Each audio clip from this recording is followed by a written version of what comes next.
Ronnie Coleman and Jay Cutler have one of the greatest feuds in bodybuilding history.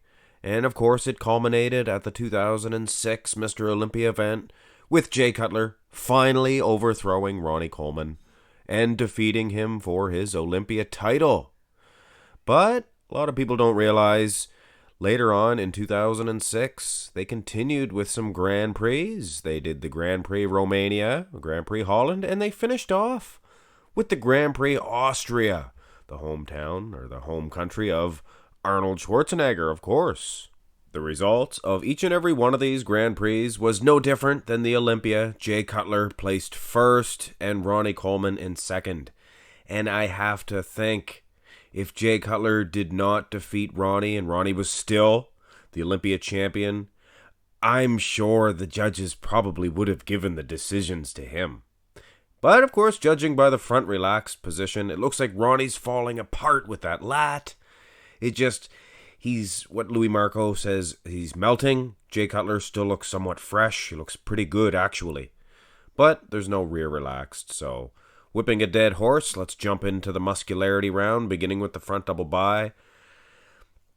And honestly, I think the scientists, hundreds of years from now, could test these guys and their skeletons, and Ronnie Coleman would still probably beat Jay Cutler in the front double bicep pose, because Jay is just destroying Ronnie as far as the physique, the waistline, the lats, but the biceps, not the best here for Jay whatsoever, unsymmetrical, and Ronnie's a little unsymmetrical as well too, but that hard graininess of the King Coleman, I might even wager to say, and think guys, if Ronnie was not defeated at the Olympia and he was the reigning champion, I'm sure the judges would be swayed.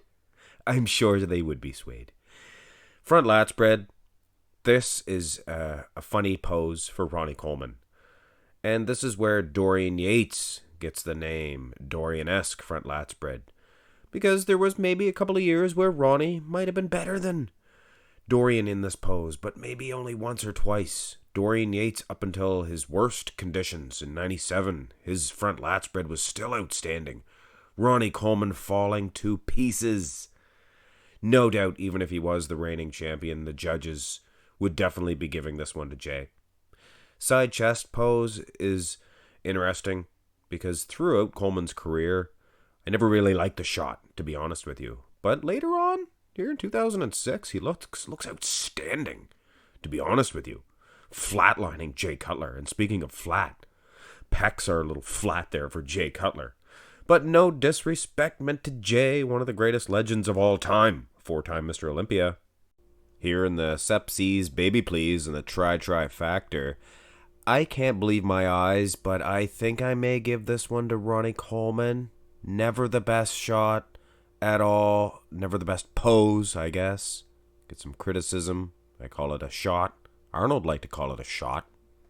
Either way, look at the striations. Look at the hard, crisp graininess. Not only of his tricep, but the rest of his physique. Does Coleman. Could it be? Could he have beaten Jay Cutler here? Turn around and display the back developments, and this is the same old story. Ronnie Coleman was always beating Jay Cutler in the rear lat spread. Jay is wide as a barn door, a la Tominator. He is very, very wide. One of the widest of all the bodybuilders. But Ronnie has some detail, the traps, muscle separation. A little unsymmetrical, I must say. Better in the lower back. And the glutes. Glutes till Tuesday, I'm here to tell you. Hamstrings, definitely doing more than their share to match up with Jay Cutler's fantastic set. Anyway, maybe controversial, but I definitely am going with Ronnie. Rear double bicep. Now, this might be a little bit closer for Jay, but I don't think so. Jay's biceps are really unsymmetrical there, his arms. But you can clearly see a symmetry for Jay Cutler. Each side identical. Ronnie Coleman, a little bit mismatched here.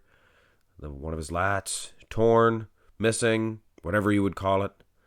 I don't know though, guys. I would still, just based on the glutes, the hamstrings, I would wager to say Coleman may be getting an edge in both of the back shots. As controversial as that may be. The ab and thigh pose. Pose, I call it a pose to appease you guys. Coleman looks good. I'm surprised. He actually looks very good. When I look at the thigh department and the tie-ins, everything, just the lats and the chest, everything here is beating Jay Cutler. Jay's only winning on the abs alone. And he does not have a Sean Ray type set of abs. I don't think it's enough. I don't think it's enough at all. Could it be, guys? This is a pretty darn good version of Ronnie Coleman. Better than the 06 Olympia, I can tell you that much. But still, I'm not saying this is a point for Coleman. Switch over to the most muscular. And this is a topsy-tipsy-turvy matchup, I guess. Jay looks very good in this one. But I think it's due to the midsection, the abs alone. Eliminate that from the equation. Ronnie Coleman is a beast times 10. Just vascular and hard, grainy. Much harder than Jay Cutler in the arms. And probably the chest too. But, like I said, Jay looks world class with that abs. And the abs really is the centerpiece. Snap a crab. Or shot. I like to call it a shot. Arnold called them shots. This is a pose. This is a shot. This is the crab most muscular. It's a position. And Ronnie Coleman is winning. Just on muscle separation, hard, crisp, graininess. Just incredible. Jay Cutler, through this whole match, every pose, did you notice how wide he was? I don't think there's ever been a bodybuilder as wide as Jay when he was at his most massive. Anyway, ladies and gentlemen, this is a little bit controversial. I'm going with Ronnie Coleman. I don't know. It might be a hunch of mine, but I think he was better than Jay Cutler here at the tail end of 2006. Jay Cutler won because he had a much better midsection, and the symmetry round showed that torn lat, and he was very far behind in the front lat spread was Ronnie Coleman. But just on a one-on-one matchup, I'm going to give him the victory, like I said, and boom, Ronnie Coleman. Nobody could beat this man in the crab position, most muscular, and there was a lot of other shots. Mathematically, in a one-on-one matchup, I did give this one to Ronnie. But I gave my opinion. I told you why the judges did pick Jay. And to be fair, in a lineup, Jay probably would have come out ahead, even if I was judging it. But what the heck? Give this one to the king, huh? So I don't want to hear any comments saying that Jay should have won. I'm just joking. Go ahead, comment anything. Tell me Burt Reynolds should have won. I don't care. I love all you guys. You guys are awesome. But don't forget to hit thumbs up on this one. And subscribe to the channel as well if you have not already. And if you didn't know, I have an Instagram page now. Follow me on that one. You'll get a lot of behind the scenes footage of me and pictures. All right, guys. Have a great, fantastic day.